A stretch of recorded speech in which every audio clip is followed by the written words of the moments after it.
Okay, are you ready to start? Yes, teacher. Yes. Teacher, I have It's good. a question about this. Uh-huh. So we need to record the activity, right? So we can use the record from the Teams. Yeah, it's the same recording for everyone. Okay. So, no, never mind. Okay, so to start, we wait. Okay, so hello everyone, and welcome to today's mini webinar. We'll be having some speakers. They will be talking about different topics, and after each presentation, there will be a round of questions. And yeah, that is it. So maybe we can start with Kevin. Why not? Okay, so let me first I show my screen. If you want, you can turn off your cameras. Only the speaker can have it I on. I don't have trouble, teacher. Okay. First of all, what is your topic, Kevin? Teacher, you can turn on the share screen for us. Ah, yeah. Wait. I'm forgot the wrong.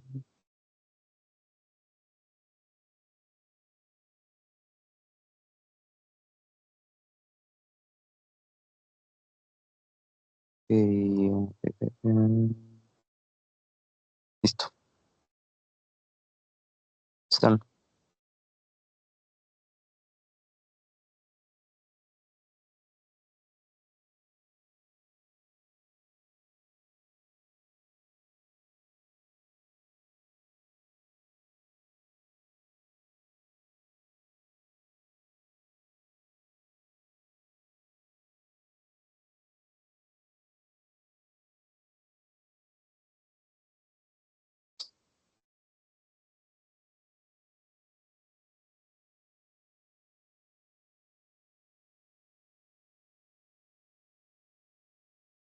Kevin, you can share your screen right now if you want to do the presentation.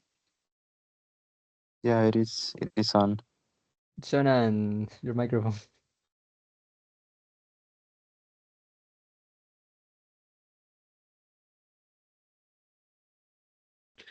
Kenner o Kevin? Kevin, Kevin. empiezas tú. Okay, I mean, okay. First, my topic is the future of education in digital area. So Okay. you can see the Already. screen. Right. Yeah, we do. Okay, so first, the future of education. So I want to talk about the topic that is transforming schools and teachers and learners all over the world. The future of the education and in this digital area. So, sorry. So first, um technology has become more than a tool. It has become a new environment for learning from virtual reality to online learning platforms. Uh, Also, from reality, uh, these innovations are reshaping how professors teach and how students learn, and, and the role of the teacher in the classroom. So, what is changing? The education is undergoing the most significant transformation in its story. For decades, the traditional model is schooling remained almost unchanged. So the teacher is stuff at the front of the classroom, students listening, textbook guided the lesson, and learning was largely limited to what happened inside the classroom. However, in the digital area, has introduced a new ring, a new environment, and a new set of expectations. I mean, students are surrounded by technology, and from a very young age they use their smartphone, tablets, video games, and social media every day, and this constant interaction with digital tools shapes how they think, how they learn, how they express, and how they communicate. As a result, the education must adapt to meet learners and where they are. So, virtual reality. So, the virtual reality is commonly known as a VR. It's one of the most transformative tools shaping in the future of education, and what makes VR so powerful is the ability to place students inside of an immersive environment where learning becomes an experience instead of just information. I mean, with VR, students are no longer passive observers, they become active participants. For example, immersion VR is a United Kingdom, UK enterprise that specializes of the production of 360 VR content, searching to provide people with an experience like no other. So they think, immersion VR, they think that virtual reality can improve education by providing students with a memorable and immersive experience that uh, will not otherwise be possible. What's more, it can take all place within the classroom and be easily monitored by the teachers, and as a result, the virtual experience have powerful to engage and inspire students in a unique and powerful way. VR also supports problem solving, collaborations, and creativity. Many VR applications allow the students to work together in virtual environments, with objects, solve problems, puzzles, or complete missions for setting in one form, developing communication skills and teamwork that are essential for today's world. Despite the challenges to implement VR classroom, uh, the economical, social, and technological environments, this has enormous potential to reduce educational barriers.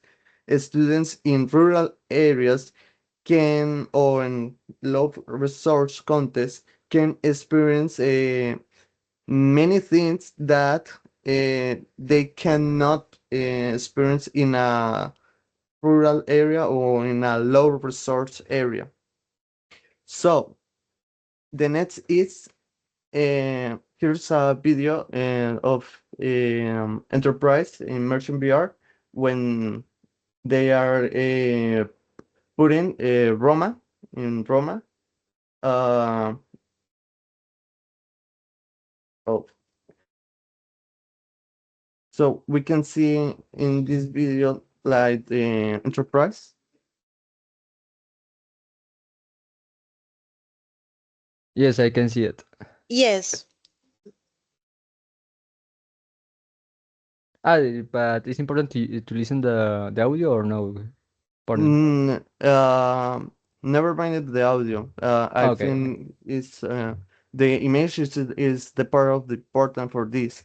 So in this part we can see a construction. So the students in subject for history or social, they can immerse in contents that see what happened in or what is building in that, or for example the university students of architecture can see how is the architecture of this age.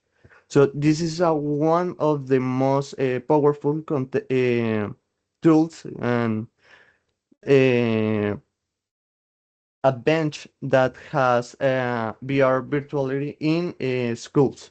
So continuing in online learning. So online learning is has become one of the most influential forces shaping the modern education, although it grew rapidly during the COVID-19 pandemic.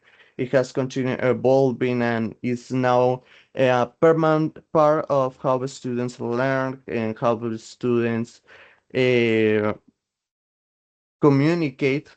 So online education is not longer just a temporary solution. It is a new learning ecosystem with with his own strengths and difficulties.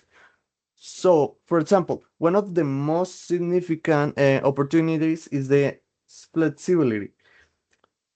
When I say flexibility, I mean that with online platforms, students can access lessons in any time and anywhere, and this is especially beneficial for learners who need more time to process information, who have work or family responsibilities, or who simply learn better at their own pace. So, the ability to pause, replay, or revisit contents gives students more control over their learning process. And another advantage is the access to research. In internet, we can see a large amount of data or information, and this also give the students from rural or urban or insulated areas participate and also can give information to talk in classes and by teacher who can stay far away. For example, in this university, in this college, the UNAT has this modality when um, I'm in the metro department or another one is in Bogota or in Medellin, and we can share an space when we can talk, we can learn, we can express ourselves. So, according to Dressel University, the School of Education, among of the many benefits for online learning, you will find virtual classrooms are great for people who are advancing their education while working. That cannot be in a traditional classroom. So the next it's a teacher's role. So, teacher's role is one of the biggest misconception about digital education. In this is the idea that technology will replace teachers. Um, that's incorrect. On digital in education, teachers are no longer just transmitters or of information. They are involved into guides and facilitators that can help the students to navigate, evaluate, or make sense of information. So the digital tools allow students to work together even if they are in not the same place. Or in addition, the teachers play a key role to maintain human connection, encouraging the students to giving good feedback and creating a positive learning environment both online of offline. The next is AI or artificial intelligence. So AI is also shaping the future of education. AI can analyze students' performance and offer personalized feedback, suggest exercise adapted to their level, and can help teachers to identify learning gaps. For example, language apps like Duolingo use AI to adjust vocabulary difficulty. Platforms can recommend reading materials depending of the student progress, or AI like chatbots or similar to digital tutors can answer questions and support students outside class hours. So according to Ibrahim Kassouf and Murat Kuzbeldi, December 2024, the use of mobile apps like Duolingo resulting in higher motivation and better retention of knowledge because students are emotional, involved, and in what they are doing. However, it is important the teachers must ensure that AI is used ethical, and the students' data remains protect, and a human judgment is still necessary to interpret information and make pedagogical decisions. So the next is hybrid model. So in this part, sorry. So in this part, hybrid model is referring to VR, online learning, AI, and interactive tools.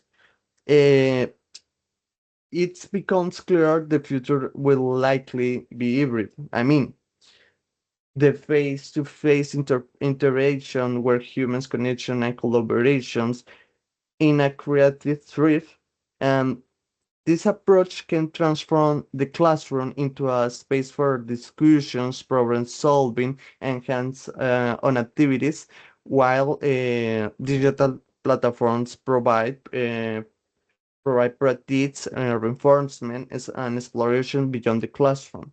So finally, what is the skill? What the skill will be important? In this part, the skills that will be important is as education involves the skills that need in digital area is the digital literacy. That refers to the ability to use technological confidently, safely, and effectively. The critical thinking. The critical thinking is refers with the internet offering an unlimited access to information. The challenge the challenge now is not longer to find content, but determining what is true, useful, and reliable. So the next is the creativity.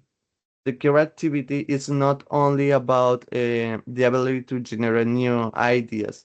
It is the ability to design solutions and think in original ways. The next is the communication and collaboration skills. In modern education, the workplaces require us to work together, both in both areas, in person and online environments. And the adaptability uh, is refers that technology involves quickly tools, platforms, and knowledge that are useful today and may be outdated tomorrow. So this is all my topic. So if you have any question or any comment. Okay, thank you, Kevin. Yeah, we can continue with the questions round. Who wants to ask Uh, a question to Kevin? Mhm. so Kevin may make the questions or we? No, you have to make the questions for Kevin. Okay, okay. Kevin, I have a question about the the in the future education. So, Um, Many of these tools can be used for the independent learning. Yeah. In what Uh, context? in many contexts, for example, in programmation, uh, the most programmers that are is for learning in their own areas. I mean, uh, economists, many economists need to learn some language of programmation to make something in economic areas. But it's also known that programmation is a part of it's a part of work that you have to study of your own and mm, and continue adapting and updating that language that things that you learn because it's in any time is changing. For example, when the AI appears, the programmers have to upgrade their knowledge to um, use the AI in good form and good correct way. It's not the same the use that we can do it at the use that a programmer can do it or informatic engineer can do it. Okay. Okay, Juliana or Juliana, your turn. Thank you, teacher. Welcome. Kevin, I have a question. In your opinion, what are the soft skills that professors have to get in order to face this new digital education era for the teaching process here, overall here in our country? In our country, Yes. I think that no three abilities that is so important in the same way. Digital literacy, adaptability, and creativity. Creativity. Why? Because digital literacy is the way that you manipulate the the technological tools. The creativity is to refer what you think, what you want to express, how you want to express your relation or your subject, your topic. You can do it in generally as an interactive infography or interactive activity, or you can put a video, making simple. You can put a video of how you can salute, say hi, say hey, Joe, do, hey, dude, and you can explain in that way with an interactive and creative form using a tool, technological tool, but not using um a platforms in a big manage for stating in that form. And the last, I think that adaptability is the same part or is this in the same way that is the creativity. The teacher need to adapt for future change and in this digital area. I don't know if in other tomorrow can appear a new technology tool that reform or shaping the all that we know. Thank you, Kevin. Okay, thank you, Kevin. Fanny, do you have a question for Kevin?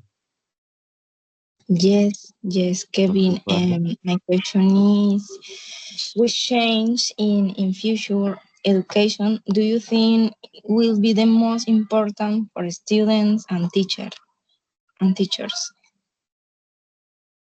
What is the most important thing in the future for Yes, is which first change will be the most important in mm, course? Yes. I think that is communication. Why? Because communication that we know is changing all the time. And previously, we communicate face to face. After we communicate with a phone.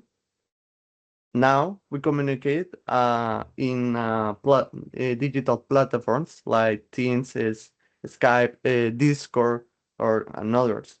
And this continues changing. For example, I think Google have a new tool to communicate to interaction communication that it's proximally for go up. So I think that is the thing that is changing and for students and teachers all the time.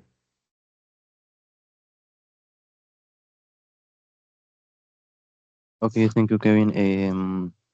Well, I have to mention that, well, how you can say that, you really put effort into your presentation. You really made it, and yeah, that shows that you did an excellent job, and I have to congratulate you for that. So let's Thanks, continue teacher. with, yeah, you're welcome. Let's continue with the next speaker. Who wants to be the next one? Me, teacher. Okay, Kenner, go ahead. Let me search my presentation. Can you see it? Yes, Yeah. John. Hmm. Okay, so hello everyone. My name is Giancarlo Mutato. I'm from the group is number 66. My topic is about this mini webinar is use of technology for independent learning. So today we will talk about these four topics. The first question is it possible to learn independently? The first topic is yes, it's possible, but the second topic is we need materials to use on learning. The four, it's important create strategies, and the last topic is some conditions about the independently learning. So yes, it's possible learn in an independent way, but obviously we need to be independent. Sometimes it's important to us not depend from ourselves in the teaching, right? During the topic of during the presentation, we will talk about how we can make our independently learning process in a good way. So also it's important to be aware because some of the content that we learn in internet or even in uh, platforms that don't identify the good information from the in a correct way, probably we will get wrong in our learning process. And for me, the most important thing is the be discipline. Why? Be discipline is important in learning languages because you need to be focused in every word, every vocabulary, grammar, even your skills. So it's important to be disciplined, drive your use, correct your time, and also more in the way of be focused in what are you learning, okay, and how are you doing. Well, the next topic is we need materials to use on learning. And my partner Kevin talked about some tools that we can use in the learning process. Well, Duolingo, sorry, we have digital resources and also physical resources. For example, Duolingo can help us to learn to improve our skills, right? Duolingo have activities like talk with you with some sentences, also some images, and the writing because something this app give you empty spaces to write some sentences. Google it's a good tool to search tools for our learning, right? So you can use you can search some information about some words about I mean everything that you can find in Google. And also another tool is the platforms, right? There are a lot of platforms that you can use for uh, to improve your vocabulary, also your grammar. Uh, uh, Obviously, we need to be aware what we are searching in that platforms. You, I'm a technomaniac in this context because I really love YouTube to improve my listening. Why? In YouTube, you can find a lot of English content from even from the American people or the British people. You can listen what they are saying, how the expressions and their pronunciation uh, can be uh, can be used in our sorry we can copy what they are saying, right? Because in some situation I saw a Mexican YouTuber that told me that the most important way to improve their pronunciation is try to copy that. So for example, they talk like something like this. So he told me that it's important to exaggerate many of the pronunciation of that words. And obviously, word reference is a good platform or dictionary or digital dictionary to know all about the words that are in the English. You can search, sorry, many of the words in that platform. For example, the verbs, uh, vocabulary like everything around us, even in many topics, right? And obviously, we need the material, the physical material, like the books. In the books, you can find a lot of content, right? Also, you can find activities to improve many of your skills, right? Like the reading, sometimes the books can offer you some listening activities and also uh, activities that can help you in your pronunciation. Also, some books brings some a specific topic about how we can pronounce the words like I don't remember the topic, maybe the consonant vowels and also how they sound in the speaking. Well, it's important to create the strategies. First, the routine. um, when you try to learn a language, it's important to have a routine. Why? Because if you use your time in a correct way, you will improve in many aspects. For example, in Monday, you can uh, practice or learn vocabulary. Maybe the Thursday, you can learn grammar. And finally, the Saturday, Sunday, you can use that days for maybe train your skills like the speaking, the context that you can well try to find some platforms like OMTV. Be careful with these kind of platforms. Yeah, you can talk with a lot of people from the United States, but sometimes you can have a you can have a good experience with these kind of platforms on TV. So be careful when you enter in this. Um, well, sometimes today some people say that OpenAI it's a problem for in general in the education, but I don't think so. OpenAI can give you a lot of content to improve your skills, right? Some activities, some routines, uh, also the meaning of some words that you can understand, or it's more like a tool to be the things easier, but obviously try to use it in a with moderation. Well, some conditions, yes, just one and is motivation. You need to feel motivated to learn English. If you don't have motivation, you will have problems during your English process. Your learning English process.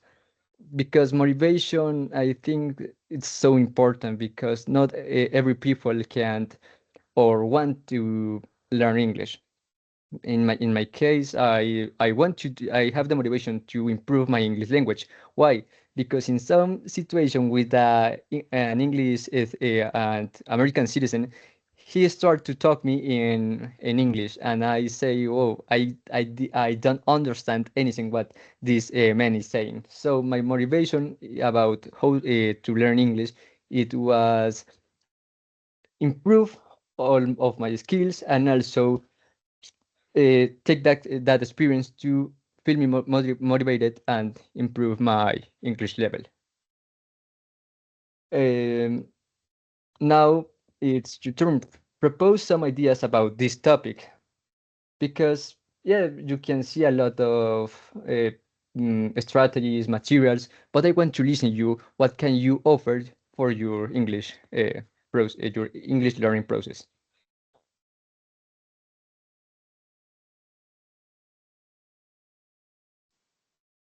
Okay, Kenner, yeah, you, you also did an excellent job with your presentation. You really got prepared for it. And well, let's continue with the questions round.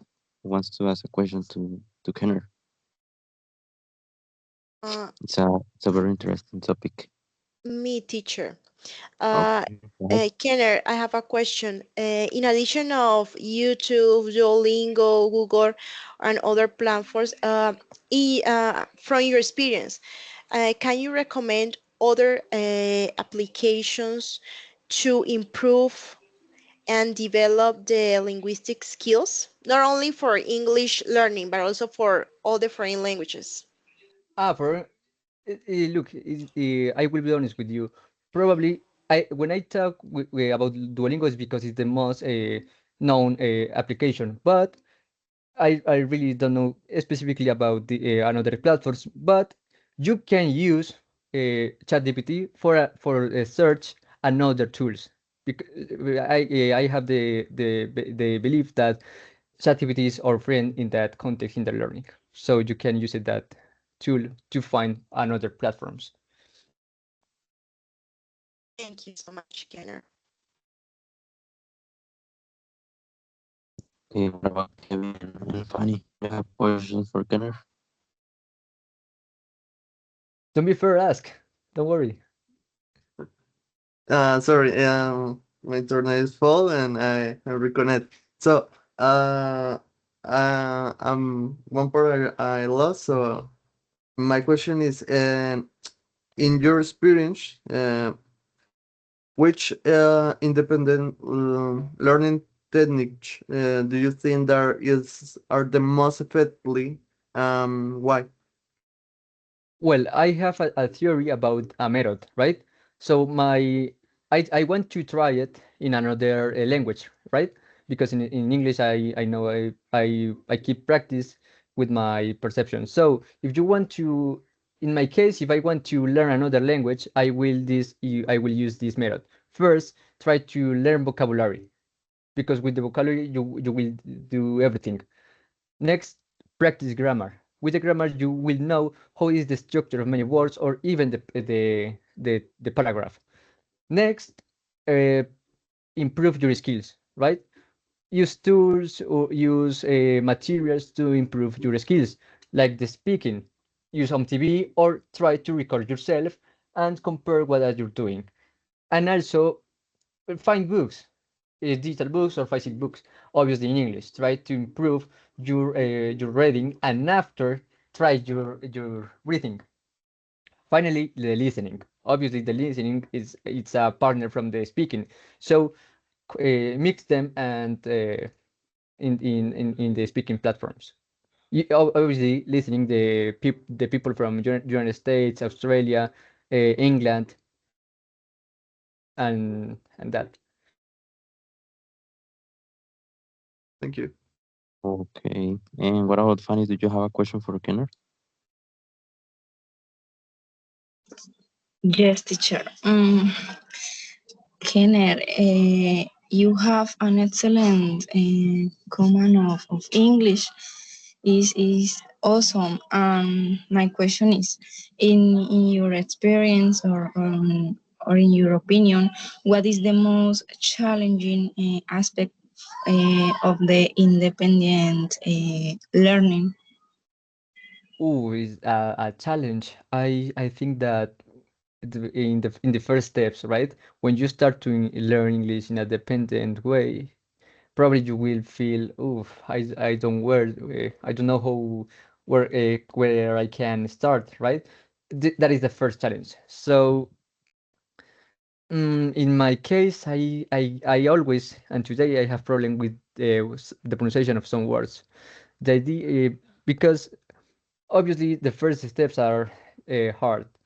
With the pass of the time, you will increase many of your skills, obviously, with a good routine, right? You don't throw it first to the speaking or the listening sessions because you will have problem in that. So first, try to understand the words because that's the point of that. Know the words and use it in the conversations. Uh, so I have a thought. Uh, we don't know all the words in Spanish. We need to keep practice and learning even words from our native language. In my experience, is that have a point to start. Okay, Kenner, thank you. You're welcome, What an teacher. excellent presentation and delivery. That was awesome. Thank Okay, you. let's continue with Juliana. Go ahead with your presentation. Okay, teacher, let me share my screen. Give me a few minutes, okay? Okay.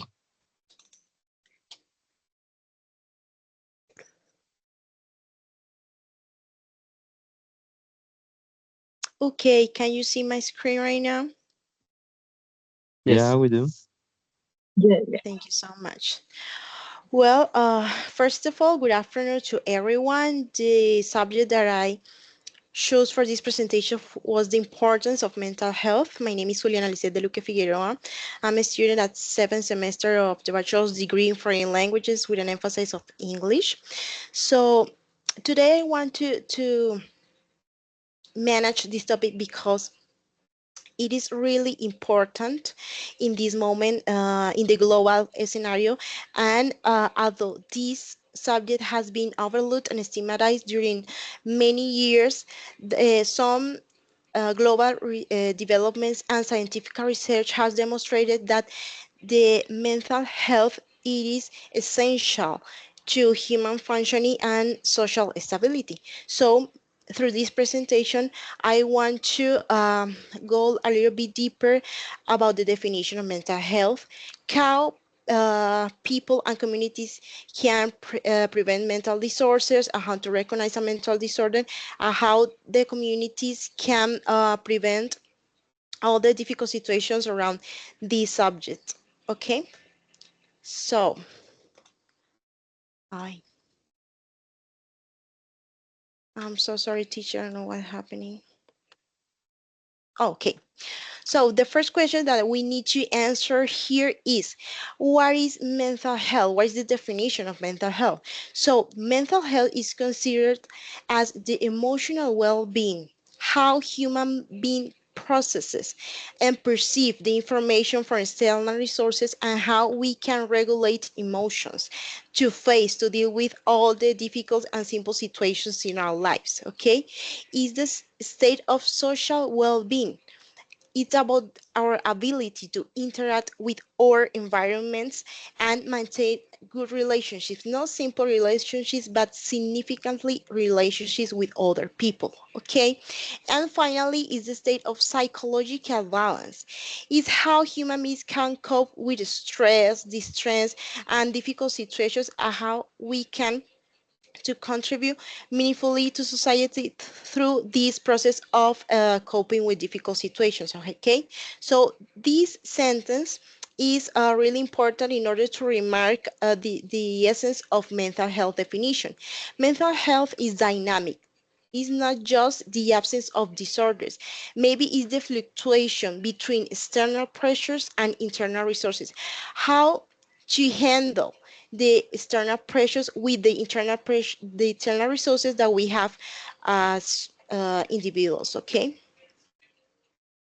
Well, what is the importance of mental health? What is the significance of mental health? Well, regarding cognitive performance, the mental health influences in concentration, in the ability to make better decisions, to reinforce and to work with memory. And when we can have an stable mental health, we have better and significant skills to solve problems every day. Considering interpersonal relationships, the emotional well-being shapes our capacity, our ability to communicate effectively our feelings, our emotions, and it is an excellent way to maintain supportive relationships, not only to communicate our feelings, but also to get in contact with the feelings and emotions from other people. And finally, but no less important, the physical health. If we have a prolonged state of psychological distress or stress, um, it is possible that we increase the risk of cardiovascular diseases and sleep disorders, and of course, these affect the quality of our life. Well, about the global scenario regarding mental health challenges, it is well known that mental health are leading contributors to disable and reduce quality of life in millions of people because some mental disorders like anxiety, depression, and stress related conditions affect millions of people every day.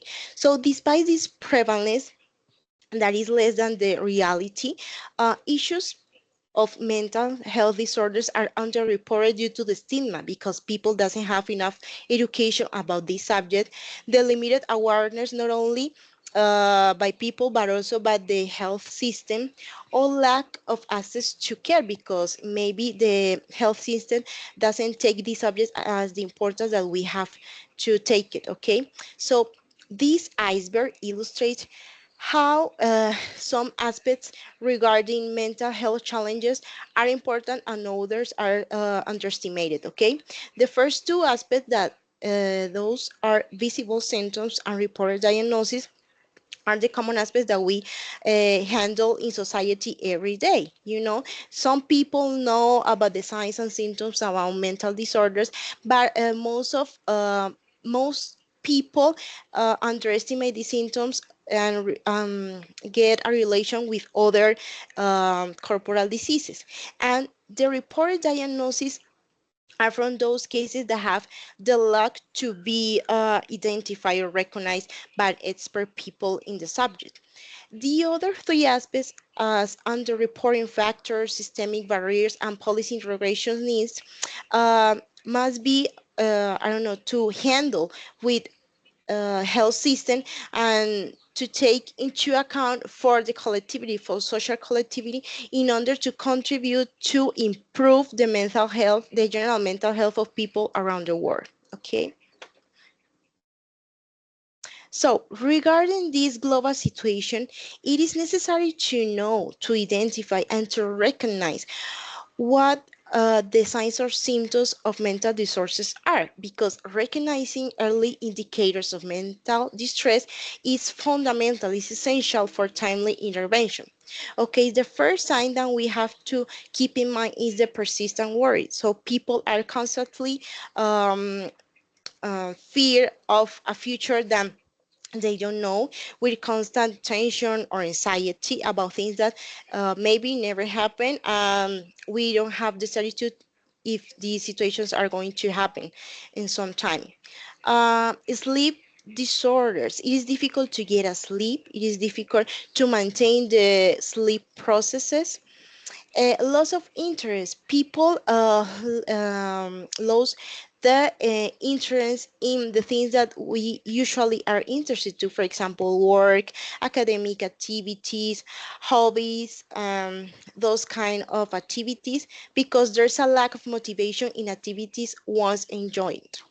Okay, emotional exhaustion, like feeling tired all the time because you can handle your own life. It is difficult for you to do things that you used to get used to do every day. Okay, and finally, the social withdrawal. Once we have a mental disorder or we start in that process of having a mental disorder, we used to avoid social interactions and people tends to be uh, an isolation process. Okay, these signs indicate potential psychological compromise. That's why it is necessary to know it very well, to be aware of these signs and symptoms in order to prevent or take the necessary actions to treat these disorders. How to promote mental well-being or how to maintain mental health well-being. Well, the first aspect that I want to remark right here is physical activity. Physical activity or to work out, to exercise is fundamental to improve to enhance our mood state and reduce stress levels. Activities like running, walking, biking are really important to handle, to deal with stress level and to better cope with daily situations in life. The social support, I mean, having meaningful connections, not only with the family, but also with friends, with close people, provides a better emotional stability. Yes, and could be maybe um, a safe resource in order to treat possible mental disorders. The other aspect is stress management. Strategies like mindfulness and meditation reduce stress responses. However, each person have uh, or look for different strategies to treat this subject and to reduce these stress levels. And if those activities like painting, drawing, or dancing, for example, are useful strategies in order to manage this stress. And finally, healthy habits, an appropriate sleep process and balanced nutrition can support very well emotional balance because these activities help to uh, maintain some chemical substance in the brain under control. About the professional intervention in the mental disorders, first of all, it is indispensable to know that consulting mental health professionals gives the opportunity to have an appropriate guidance and evidence-based treatment when the mental disorders are real, when mental disorders exist. It is necessary to seek help when we feel that we are having these signs and symptoms regarding mental disorders, and is not a sign of weakness, is also a responsible and proactive step that we have to take to improve the situation and to have a real quality of life. Professional like psychologists, counselors, and psychiatrists offer appropriate support in these cases. So don't hesitate to reach out for support when needed, okay? How to deal with the stigma around this subject. Well, stigma is the major barrier to mental health care, not only in common people in society, but also in the health system. Okay, because stereotypes are discouraging individuals for seeking help. So it is necessary to handle this situation with an open dialogue when people promote respectful conversations about mental health, about how I'm feeling right now in front of my life, for example. It is necessary as well the education to integrate mental health in environments like schooling and workplaces and other social environments that is necessary to involve in order to educate people around this topic. The empathy. It is necessary, it is essential to encourage empathic responses over judgment. People with signs or symptoms of mental disorders doesn't need a judgment, needs a support, a real support and empathy to face with this condition. and the normalization of mental health.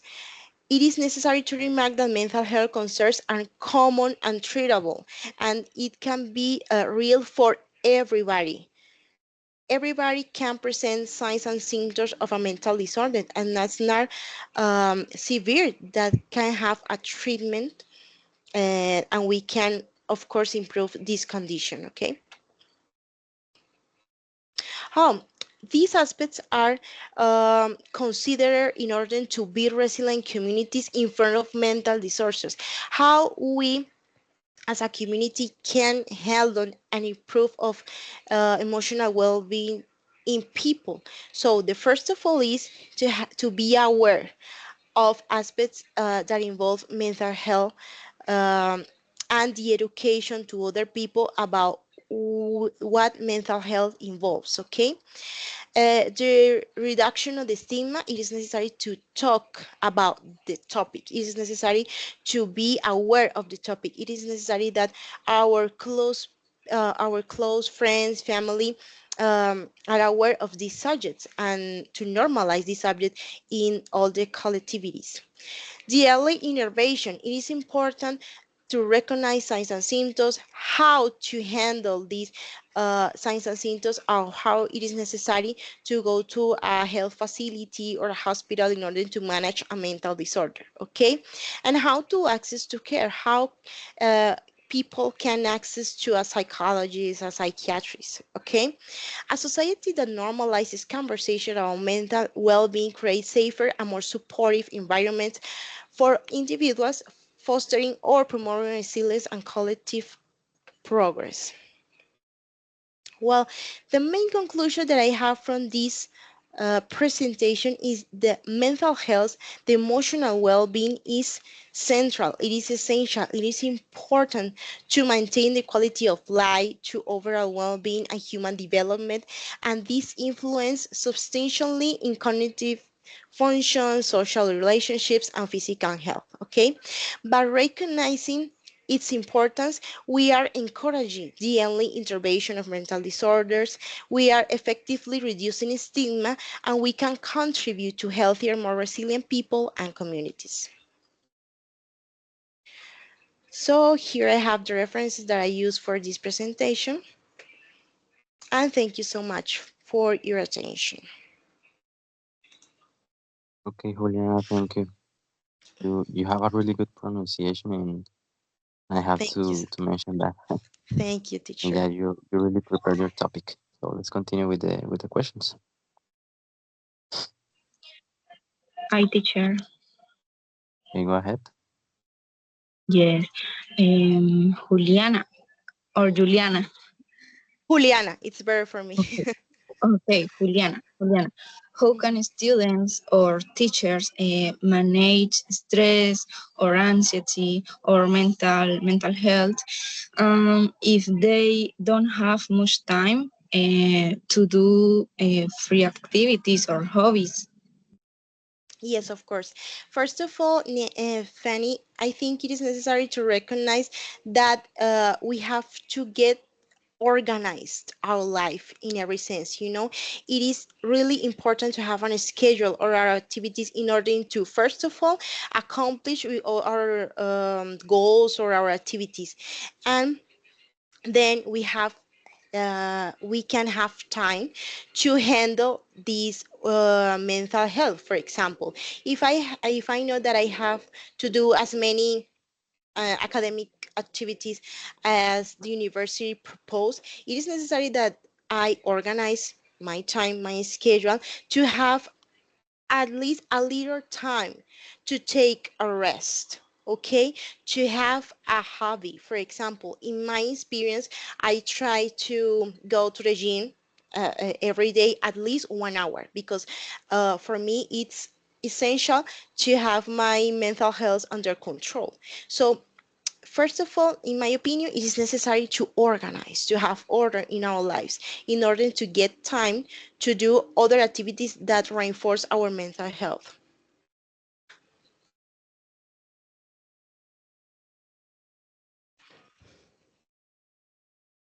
Yes, Kenner? Okay, okay, Juliana. Juliana, I have a question about your topic. Uh, Yes. in what way this kind of problem can affect the student's performance? Well, for me, this is evident. When we can manage our feelings, our daily routine, or if we cannot handle with the difficult situations that the environment give to us every day, it is more difficult to handle the main activities of our lives. For example, if we can face, I don't know, any difficult situation regarding our parents or a bad situation regarding our friends, for example, no matter if it's simple or severe, yet it is more difficult to maintain a mental health in the future in front of all the activities and all the dimensions that a human being has. So, in the case of students, if we can handle difficult situations in general in our lives, it it would be more difficult to handle academic activities, and it is more difficult to learn the academic subjects. It is more difficult to accomplish the goal that we have regarding academical process. So, in this case, if we can handle or if we cannot communicate the feelings, emotions regarding that I don't know that situation that we feel in an internal way, it is more difficult to handle the external situations. That's why it is necessary to create awareness around this subject, not only in adult people but also in the childhood. Because if since the starting of the life we can manage and involve children in the importance of mental health, at the future it is possible that this topic can be handled with more expertise and with a normal as a normal subject in life. Okay. Okay, and Kevin, did you have a question for Juliana? Yeah, yeah.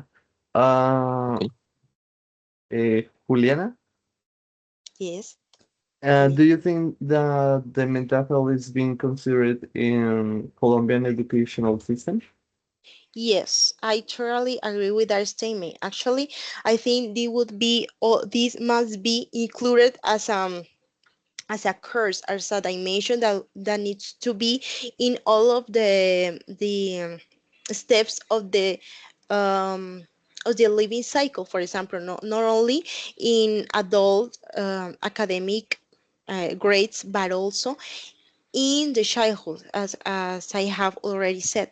It is indispensable that we create the culture of knowing about mental health. I have to recognize when our mental health is affected by external situations, and not only by external situations, but also by internal issues that we have. For example, in our genetic condition, in our family issues. So yes, I consider that it's really important to keep it in mind in order to educate, yeah, in all levels. Okay, Okay, Juliana, thank. congratulations for your presentation. Thank you, I can see teacher. that you're very prepared. All of you have the the skills to do this. So well, let's finish with Fanny. What is your topic, Fanny?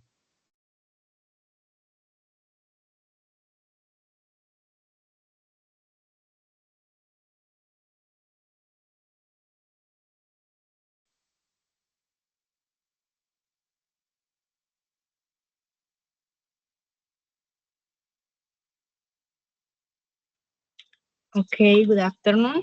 My name is Fanny. I'm fear of all teacher and partners. I'm using my cell phone.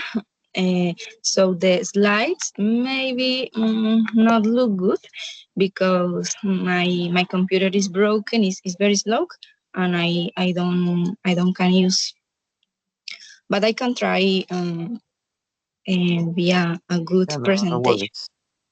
Okay. Mhm. And my topic is the impact of artificial intelligence on education. Okay. Hello everyone, and welcome to my mini webinar. My name is Fanny, and today I'm going to talk about a topic that is information teaching and learning around the world is the impact of artificial intelligence on education. Okay, what is artificial intelligence?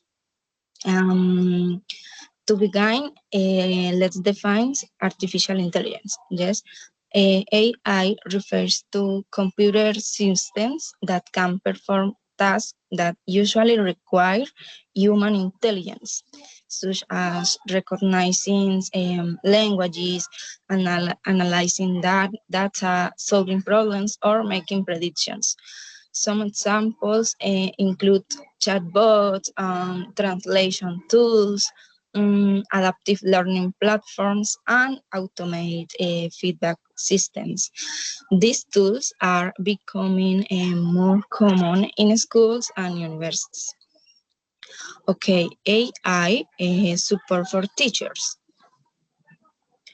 AI provides important support for teachers. First, it helps with administrative tasks such as grading, objective questions, organizing information, or tracking students' progress. And second, AI offers data-driven insights, which means teacher can understand what students are learning well and what concepts they need more help with. And finally, AI tools help educators create materials more efficiently and personalize instruction for each students. And next, AI support for students. Okay. AI also benefits students in many ways. It creates a personalized learning experience, allowing learners to work at their own pace and level.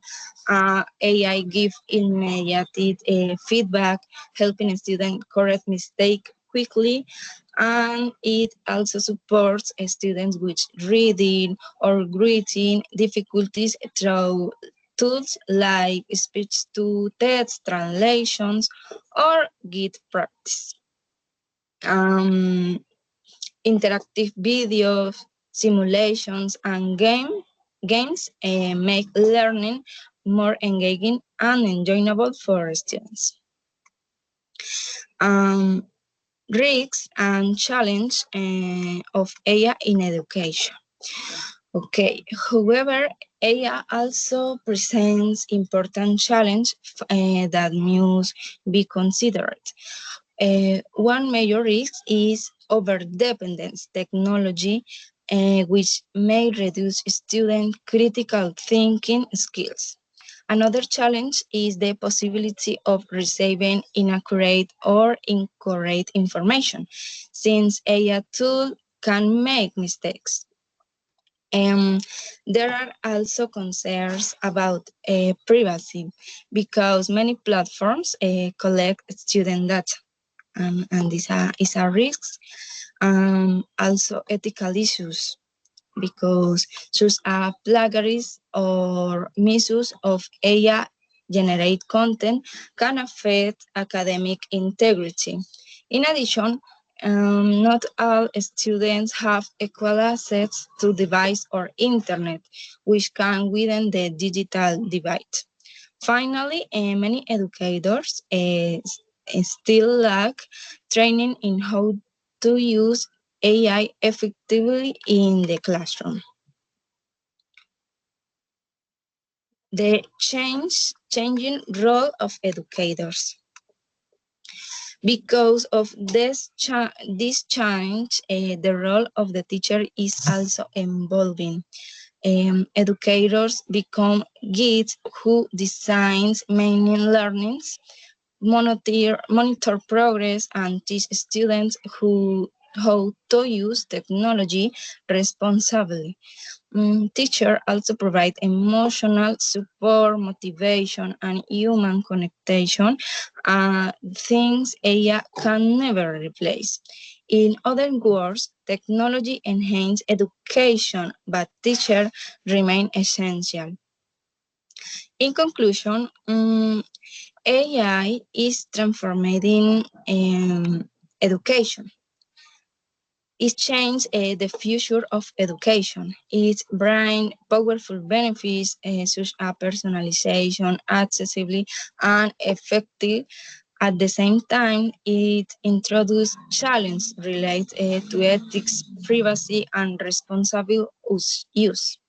For AI to truly improve education, it must be combined with a strong pedagogy, teacher guidance, and critical thinking. Okay, it's all. Thank you so much.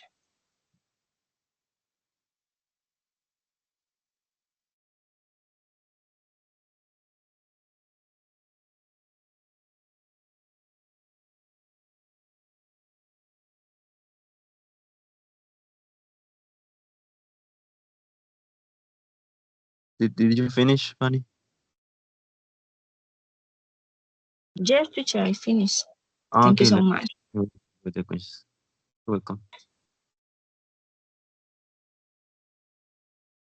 Fanny, I have a question regarding your subject.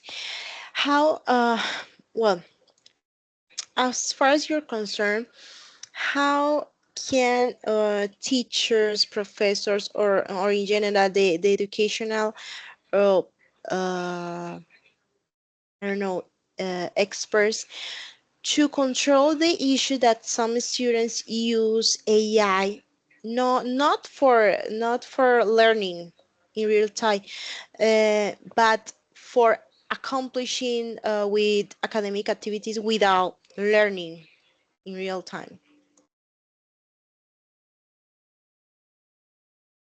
Yeah. Teachers and students can use AI responsibly by ensuring that it complements, not replace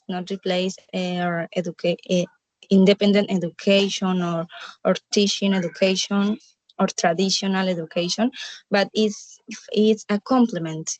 It's a powerful tool for education, but never for me never replace the traditional education. Okay, thank you, Okay, Fanny. does anyone else have a question for Fanny? Yes, me teacher, I have a question. Okay.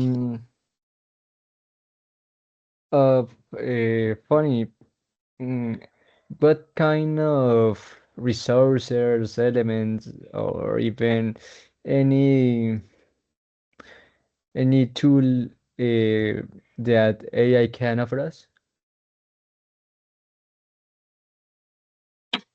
Yes, for example, students can use a variety of AI tools to support their learning. For example, languages, learning apps, reading assistants, and educational chatbots can help with vocabulary, with grammar, and with their pronunciation or comprehension.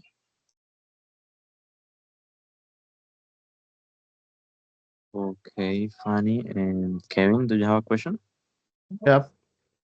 Okay, So, Fanny, in what ways do you think that can AI tools enhance students' learning outcomes and teachers' instructional practice?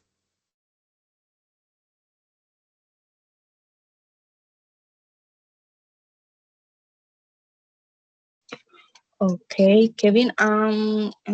The AI is a tool and make education more flexible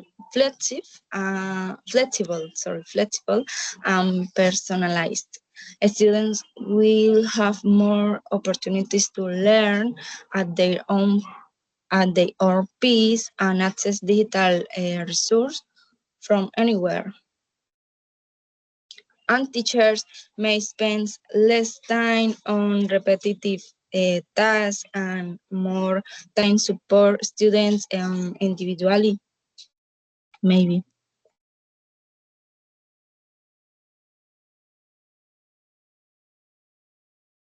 Okay, guys.